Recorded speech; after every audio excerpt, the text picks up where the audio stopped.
sama mag bu góor moo liggéey suñu yaay ngir mu mën di dox ci suñuy waaw. Allahu akbar. Hello les chito et les chita, what's up guys? Les gars, I'm back pour une nouvelle story time. Story time bi. Moi je sais pas trop là je vais revenir à ah, dois juger, je vais juste wax comme ni ñu ma expliquer comme ça après yéen ñëpp ngeen mën ku nekk mën am idée ci affaire bi ak yow bu doon yow nan ngay réagir parce que moom il a besoin de conseils, voilà. Donc les gars, avant chaque vidéo en fait, n'oubliez pas de liker, commenter, partager, abonnez-vous aussi si vous n'êtes pas abonné. N'oubliez pas surtout d'activer la petite cloche de notification, comme ça ne manquez ben ci mes vidéos. Les gars, please s'il vous plaît, laissez-moi des cœurs. Bon amul sax avis à donner, laissez des cœurs parce que ça booste les vidéos. Et aussi n'hésitez pas, bon amé ay remarques, l'homme dina wara mëna tax ma améliorer sama vidéo yi. Dites-le moi parce que je suis preneuse. Damay jang mokalaguma bis mo mokalé ngén doyal. Rasulillah. Bon, de ce fait, générique.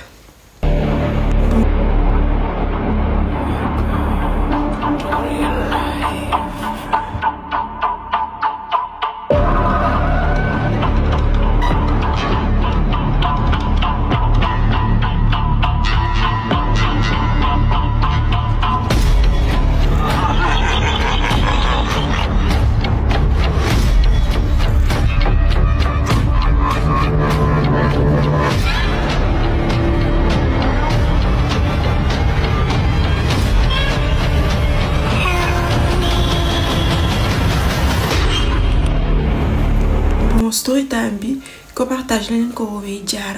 Diarra nen ma coucou Chita, je sais que tu vas bien et tout. Diarra nen ma Chita, dama lay expliquer un peu le pourquoi du comment sama grand frère def li mu def ak lutax mu daal genre que pourquoi mu def li en fait. Voilà, néna ma man dama sama grand frère seex la mais seexam jigéen la genre ay faux jumeaux lañ. Ñom ñaar ñoy samay mak man ma top ci ñom te man tamit may chat. Vous voyez un peu le topo. Len ma Chita man la sama ñaari mag yi ñi nek ay seex sama papa ak sama yaay. On a toujours eu de l'argent. Man fàttalikuma fuma soxlawé dara te sama papa defaluma ko. Fàttalikuma fuma manqué quoi que ce soit. Au contraire damay and ak samay gars samay xarit ñu may ñé non man j'ai 20 ans sama ñaari maki 25 ans lañu am genre série 25 ans lañu am néna ma wax deug neex yalla sama papa tout le temps H24 lépp luñu musti bëgg. Il suffisait juste que ñu ne ko papa on a besoin de ça wala ma taxonan ko ay papa diw amna li des fois bu dé day bañ bu daan da fay bañ lu sax mané ko ay papa ki amna li ay papa sama groupe dama man kessé ma amul lool ci sas gi daf ma koy défaral. Nen ma Chita man je fàttalikuma en fait je ne me rappelle pas sama compte fan la man mësa génné nek ci samay xarit et tout sama compte feesul genre sama compte amul minimum 100 000 francs fàttalikuma ko juste pour vous dire que on est vraiment aisé. Alhamdulillah, on est vraiment aisé. Sama yaay nak mo nekko nit ki nga xamantene musul gérer quoi que ce soit ci ñun en fait parce que ñun xamuñu lan la dama nan ki mën naa ne suñu yaay la parce que moom moo ñu ëmb ci biiram moo ñu accouché mais à part moo suñu yaay boobu la parce que moom moo ñu ëmb moo ñu accouché xala awma ci beneen moom tout le temps te teg ci nag faut aussi noter que sama yaay par rapport ak sama papa sama yaay liir la parce que ñun suñu papa mag la vraiment màgget la sama yaay elle est jeune, elle est vraiment jeune. Sama mag yi am 25 ans ñoy ay taawam te mi ngi leen di am mi ngi am ñooñu mom ba muy am 15 ans sama yaay ba muy am 15 ans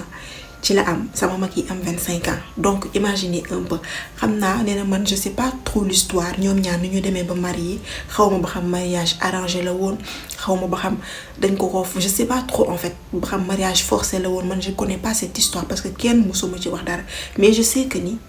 sama yaay elle est vide. Elle est vraiment vide de l'intérieur, zéro émotion. Mom dal genn xapé jaay xaalis ñew tok japp ñamburam. Sama papa par contre moom moo ñuy toppatoo mooy xool ci li ñu nekk mooy kaf ak ñun mooy reetaan ak ñun moo ñuy gâté nous trois genre seex yi ak man dëgg neex yàlla. léegi un jour benn dispute dafa éclaté entre mes parents ne ma Chita genre comme xale yi des fois da ngay gisee sa papa ak sa yaay di toog di waxtaan di reetaan mësuma fàttaliku sama papa ak sama yaay fu ñu toogee di reetaan genre enjoy ne xappee xàkkataa wala ñu toogandoo en famille nii bu ñu toog en famille di lekk sax bu ñu commencé reetaan ñun ak sama ñoom papa man ñun sama mag yi ak sama papa sax sama yaay day mel ni ko gêné wu dee suur jug dem yoonam. donc vous imaginez un peu ce topo là nee na ma un jour daal dispute daal di éclaté entre sama yaay ak sama papa on ne comprenait pas trop parce que bu ñu posé question amuñu fit dem di laaj sama yaay parce que xam nañ duñu fa jëlee dara sama papa kay dañuy jéem a laaj danaa non ne vous en faites pas du dara bu leen tiit bu leen jaaxle et tout du dara concentrez-vous sur vous concentrez-vous sur vos objectifs concentrez-vous sur votre étude et tout après ça le reste man je gère sama papa loolu la ñu mës a wax. mais un jour ne ma Chita sama papa daf ñoo tàggu ne day dem voyage daf ñoo tàggu ne dafay dem voyage sama papa quitté dëkk bi dem en voyage ne ma Chita sama papa ba ñu koy gunge ba aéroport boobu laa gëj a teg bët sama papa boobu laa gëj a déggante téléphone sama papa boobu lañ gën a am benn contact ak sama papa numéro téléphone am n'est plus attribué. kenn comme si sama papa dafa jékki saay rek disparaître dem Chita ñu dund ko dund bu métti sama yaay elle sama papa dem rek sama yaay commencé elle était épanouie contente di ree elle était toute heureuse toute joyeuse di jaay bu daan jaay benn da koo multiplier par 2 était comme ça ba ñun amuñu fit di ko laaj quoi que ce soit bu ñu nee ko benn jour sama mag yi dem nañ naan ko ma papa baa mi ngi ci jàmm parce que gën nañ koo dégg danaan sama yoon nekku ci et bu leen ma amee de dégg ngeen daal dem yoonam tout le temps noonu ñëw Chita suñu xaalis ñi daan defal virement sama papa moo ñu daan defal virement ci suñu compte yi amatuñu benn virement maanaam suñu source de revenu yëpp daal di kal li ñuy jàng rek lañ ñuy fayal sama scolarité sama yaay mi ngi koy continuer di ko fay sama mag yi seen formation yi sama yaay mi ngi continuer di ko fay tout ñu ngi lekk ba suur ñu ngi naan ba mandi mais à part ça rien du tout furas dem nañ sax ñun ba déclarer suñu papa mais dañ nañu non c'est lui qui a quitté le pays amul ay xawma déclaré non loolu mënul nekk dem Chita mënuñu ci dara on était là dara furaas mënuñu ko ci lu ñu mën toog di jéem a xaar suñu papa dem Chita 2 ans sont passés et rien du tout ñun ñu ngi commencé déprimer man sama mag yi pareil bëggatuñu dara ci àdduna bi tellement suñu papa dafa nekkoon suñu vie nekk suñu oxygène sama yaay aussi dagg suñu source de revenu yëpp te elle faisait tout le temps la fête bu génnul di fi fête bi mooy ñëw à elle maanaam day organiser ay soirée ci biir kër gi inviter des amis et tout te neen ma Chita sama famille yaay ci jum boppam xam nañ leen nii comme ça mais mosuñu duggante ak ñoom sama famille papa kenn lañ ci xamoon te kooku dafa génn àdduna ba muy génn àdduna sama papa mi ngi fi woon ba tey te kooku moo nekkoon sama rakku papa xamuñu sama yaayu papa xamuñu à part sama rakkam boobu génn àdduna xamuñu keneen ne Chita sama mag yi commencé surtout sama mag bu góor bi commencé di andi ay plaignant di andi ay problème di tenir tête sama yaay di ko sàcc di jël xaalisam di dem sama yaay di ko punir di def le tout ne Chita wax dëgg neex yàlla kër gi mujj mel ni comme lii waaye nu mu leen mën a expliquer sax comme bango kër gi mujjee mel ni comme bango kenn amatul droit génn ñëw boo génnee nii yenn heure yi sama yaay di tëj buntu bi yow ci mbedd mi ngi obligé fanaan sama grande sœur moom affaire bi da koo mujjee soof ba nga xamante ni lim daan toog ci kër gi sax bëriwul mais sama yaay elle s'en foutait man maa daan jàng di ñëw sama yaay pour nga nuyu ko danaa la ça va jaal na waxatul ci dara sama mag bu góor bi nag moom moo des ci kër gi. tout le temps day xultu tout le temps di wax naan toi tu vas voir di expliquer di waxantu daal ba benn jour xamuñu affaire bi nu fi demee man daal sama yaay jékki saa yi rek changer complètement sama yaay lu ñu ko wax moom lay def sama yaay bul nelaw sax du nelaw jaaral fii mu jaar fii sama mag laa njëkk a seetlu muy def noonu sama mag day dem ba sama yaay ne ko jox ma foofu benn 500 000 sama yaay viré ko 500 000 vite fait rien du tout sans chouiner nii rien du tout affaire bi jaaxal ma sama mag ne ko defal double clé yi nga jox ma ko nga joxaale ko moom benn jaara benn genre man benn dem ci daa sama yaay def ko sama mag bi di génn taxawaalu ñëw sama yaay sama mag mu ne ko fexeel bu buntu kër gi du ko tëj sama yaay du ko tëj ñëw ci taa sama yaay di obéir sama mag comme pas possible affaire bi jaaxal ma sama mag di invité ay xaritam ci kër gi loo xamante ne sama xalaatuñu woon def ko ci sama kanamu yaay xanaa sama papa kay sa lañ daan am fit invité suñu ay xarit te sama papa sax daf ñu daan wax pas plus de 2 amis dans la maison tout le temps daf ñu koy wax pas plus de 2 amis dans la maison à la fois mais ñu daan def sama mag di mu gis di organiser ay soirée ay party ay boum daal mënuñu ci salaamaaleykum sama yaay waxul affaire bi gën ma jaaxal nee ma benn jour man dama doon poser ay questions sama mag pour xam affaire bi comment ça se fait sama yaay jékki saa yi moom mi meloon nii mère allemand li jëntiwuñu faalewuñu léegi def lépp lu ñu bëgg nee ma sama mag ne ma yow daal boo bëggee nga profité boo bëggoon nga may ma jàmm bu ma poser ay questions man tamit ma ne attends je vais profiter de ça ma ne xaaral ma testé avant may testé def naa 100 pas yi ci kër gi parce que pour man su ma demee sama yaay damay bule ma daal dem ne ko damaa bëggoon def shopping de mu ne ma waaw ma ne ko damaa amul xaalis de mu ne ma ñaata nga soxla ma ne ko su ma amoon foofu benn 100,000 rek sama yaay yónnee ma 100,000 den ma ci taa ma génn tuuti mu gis lépp lu ma bëgg sama yaay la koy def sama grande sœur bi nga xamante ne génnoon na kër gi sax nekkul très rarement la fiy nekk ñëwaat na moom aussi comme see xam di laaj sama yaay ay énorme somme di organiser ay fête ko def n'importe quoi man daal ba benn jour maa bett sama ñaari mag yi di waxtaan ak seen benn xarit sama ñaari mag yi di waxtaan ak seen ami genre ko xam te seen ami d'enfance en fait ñoom ñaar ñëpp ay xarit lañ depuis primaire dañuy ànd ñuy waxtaan rek kenn ko way yow genre xaritam mi ne ko way yow yéen nan ngeen def ba seen yaay changer habitude changer comportement ni seen yaay nga xamante ni man rek su ma daan gis ci kër gi day mel ni butitam mi la daan gis mu jékki saa yi changer ma dégg dama ci taas samay nopp de bouche à oreille sama mag bu góor bi daan ne kii day jaay bandi day jaay wuyu comprendre sax leer na ma ba leen samay papa li mu génn ci kër gi loxoom génn ci comme que day ñeme sëriñ toog mën ko dina xam ne maa ko gën a nekk voyou maa ko gën a coupable maa ko gën a criminel kii damaa liggéey maamam ci bouteille laa ko def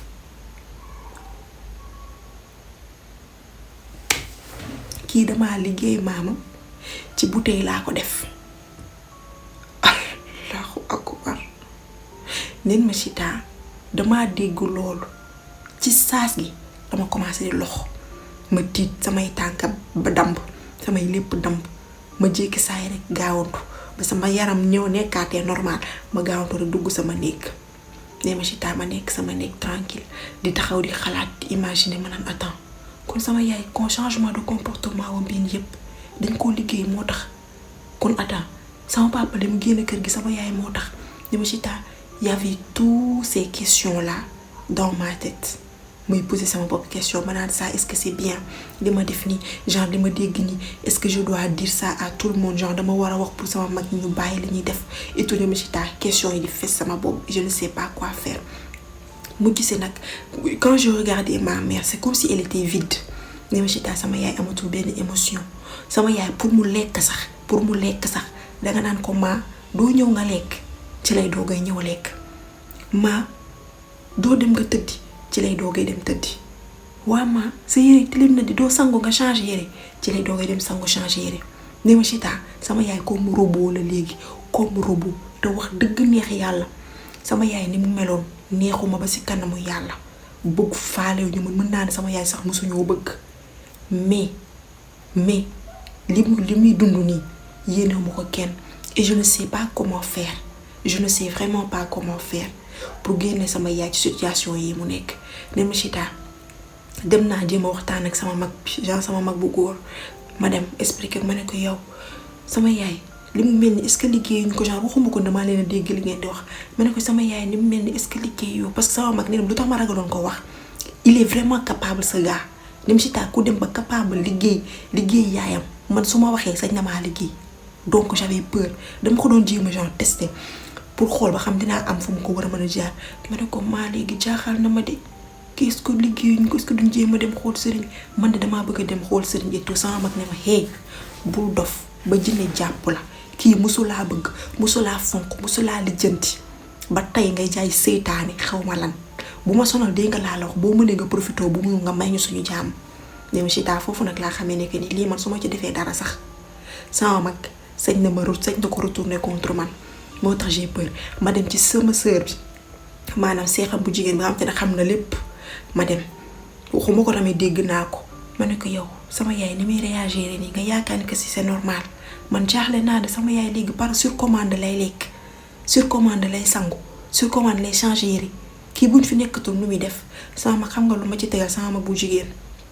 loolu yow mi yaa koy lijjanti, man sama yoon nekku ci. leen ma Chita mu konne suñu kër fête sur fête xappi lii am fête. neen ma Chita te li ma gën a jaaxal xaalis bi suñu xaalis dañuy am xaalis yëpp, xaalis bi day continuer de dañuy jaay di jaay li ñuy dépenser di dépenser sama yaay day continuer di jot ay virement bancaire ci comptam. neen ma Chita sama yaay liggéeyu, sama yaay sama papa moo ko daan jox xaalis, sama papa moo am alal bu dul, moo amoon alal bu dul jeex. donc xaalis boobu sama yaay di jot virement bancaire fan la jógee. genre est-ce que nekkul sama papa moo koy continuer di yónnee. dem Chita j'ai beaucoup de questions sans réponse te wax dëgg neex yàlla je ne sais pas quoi faire parce que man instant bi je n'en peux plus. bëgg naa génne sama yaay situation yi mu nekk mais je ne sais absolument pas comment m'y prendre. teg ci même su ma ko réglé woon ba sama mag yi xam ne man la, ba xam man sax nag du ma mujjee am problème. instant bi j'ai peur même di dem di poser ay questions yu bari naan leen waa si waa saa waa sële, ndax loolu su ma ko defee teg ñoom ñu dute ci quelque chose, teg ñu yaakaar ne que ni dañoo nekk en danger parce que par rapport à moi balañ ba ñu may def dara. ne ma j'ai peur de beaucoup de choses. voilà c'était son histoire. mu ne moom ay lii la bëgg ay conseils nan la war a comment elle peut s'y prendre pour mën a génne yaayam situation bi même si que bu xamee que ni yaayam li muy dund nii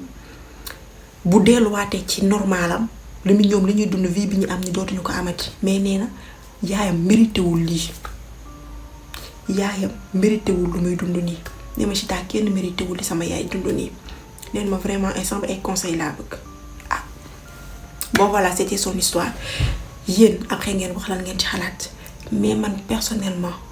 même sa yaay li nga expliqué nii bu dee c'est comme ça qu'elle a toujours réagi, am na lu ko metti au plus profond d'elle. peut-être comme ni nga ko waxee peut-être mu nekk mariage forcé dès le début, peut-être que mu am rancune ci yéen parce que da ngeen ko yàqal vie boobu, da ngeen ko gâcher sa vie en fait yéen ba mu leen di mettre au monde. parce que yaa ngi naan ci début bi elle avait 15 ans ba muy am say mag yi, ba muy am say mag yi 20 ans ba mu lay am yow. donc vous voyez un peu le topo. même si que réagirul man fenn rek moo xaw a lëndëm ci sama bopp bi mooy sa papa pourquoi il a disparu comme ça. sa yaay loxoom est-ce que da cee nekk je sais pas trop, loolu xaw ma ci dara. mais leen xam naa ko ta maman elle ne mérite pas ça. ce qu'elle est en train de vivre là elle ne mérite pas ça. te du ma ne yow complice nga parce que xam nga défaut, mais je te comprends tamit parce que boo amee ay mag yu capable nii yow sax boo defee xamoo la nga ci nar a jëlee. mais bu ma doon yow sans genre si j'étais à ta place dinaa jéem a xool une personne de confiance, vraiment une personne de confiance boo xamante ne mag la, xelam mi ngi ci ay loxo, genre xelam mi ngi fonctionner bu baax, mi ngi am këram ci loxoom yi, genre mi ngi ressentir compassion et tout. nga expliquer ko parce que moom dina jéem a xam nan la mën a def pour génn ci sa yaay situation bi. mais boo toogee nii nga noppi sa mag yi ma gis naruñu bàyyi. essaie d'en parler koo xamante ne am nga confiance yu moom même bu dul dara sa papa ñi mu doon liggéeyal et tout, nga jéem a dem pour ñoom ñu jéem a am ay information parce que je sais pas trop vraiment man miy wax sax maa ngi mel ni kuy réer. à quel moment du ma ne la maman elle ne mérite pas ça parce que tamit neexul yow say doom lijjanti woo leen, xale yi teg ci màgg ci loolu xam ni mel ni ne yow bëggoo leen màgg juste avec benn amour lii paternel mais pas maternel. ça c'est très dur vraiment, c'est très dur. je connais des personnes yoo xamante ne noonu lañ mel te dafa leen a bàyyil ay séquelles. donc je vous comprends ci benn côté, mais lu mu munti metti au moins ñi ngi leen di fayal seen jàng, ñi ngi leen di fayal seen formation, am ngeen moyen. man bu doon da ngeen a def loolu sax liggéey boobu tuuti pour que ngeen mën a am benn somme boo leen di commencer benn business à la rigueur ngeen arrêté ko. naka te yow ñi sañ a ngi sañ ba tey de, man maa sañul rek barke yàlla ñi sañ a ngi sañ ba tey de. te nan nga amee fit naan sa yaay danga koo liggéey te ci yaa ngi danga ko def ci biteel et ce monde aussi ah voilà donc les gars yéen tamit boo leen ci amee seen grain de sel sànni leen ko ci man loolu laa xalaatoon moom laa wax dëgg neex yàlla histoire bi c'est choquant de c'est vraiment choquant ku dem ba am sañ-sañu def lii nañ sant yàlla ba rayul seen yaay rek ah